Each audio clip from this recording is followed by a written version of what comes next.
locked in a visceral conflict that's basically ground into our cultural DNA by this point. And I didn't give a damn. The guy next to her looked a whole lot less sanguine about the situation, maybe because he'd never been that close to a zombie before. The latest literature says we're supposed to call them post-Kellis-Amberley amplification manifestation syndrome humans, but fuck that.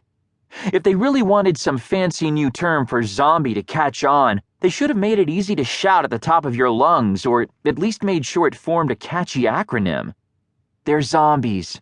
They're brainless meat puppets controlled by a virus and driven by the endless need to spread their infection. All the fancy names in the world won't change that. Anyway, Alaric Kwong, the dude trying not to toss his cookies all over Bex's dead friend, had never been a field situation kind of a guy.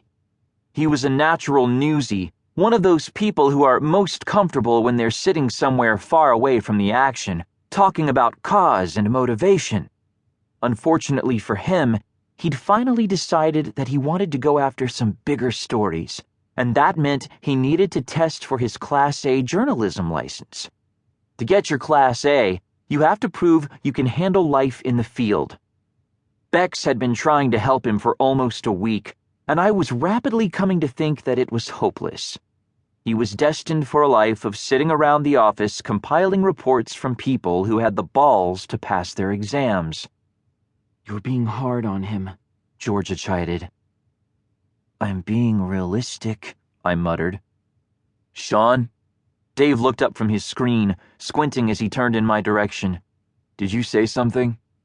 "Not a thing," I shook my head, reaching for my half-empty Coke. 5 gets you 10, he fails his practicals again. "No bet," said Dave. "He's gonna pass this time." I raised an eyebrow. "Why are you so sure?" "Bex is out there with him. He wants to impress her." "Does he now?" I returned my attention to the screen, more interested now. "Think she likes him back? It'd explain why she keeps wearing skirts to the office." "Maybe," said Dave judiciously. On the screen, Bex was trying to get Alaric to take the crowbar and have his own shot at holding off the zombie. No big deal, especially for someone as seasoned as Bex. At least, it wouldn't have been a big deal if there hadn't been 6 more infected lurching into view on the left-hand monitor. I flipped a switch to turn on the sound. Not a thing. They weren't moaning. "The fuck?"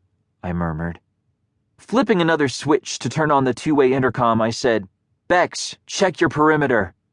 "What are you talking about?" She turned to scan her surroundings, raising one hand to shield her eyes. "Our perimeter is—" Catching sight of the infected lurching closer by the second, she froze, eyes going wide.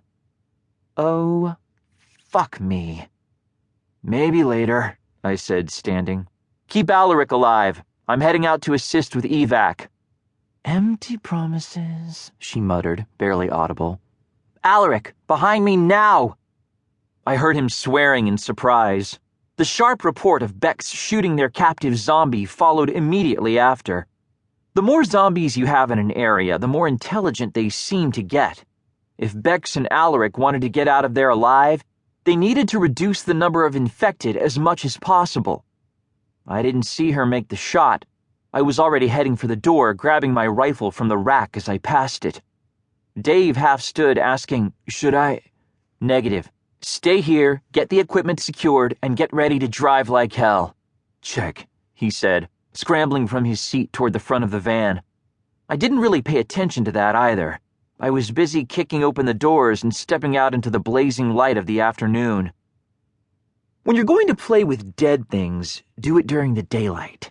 They don't see as well in bright light as humans do, and they don't hide as well when they don't have the shadows helping them. More important, the footage will be better. If you're gonna die, make sure you do it on camera.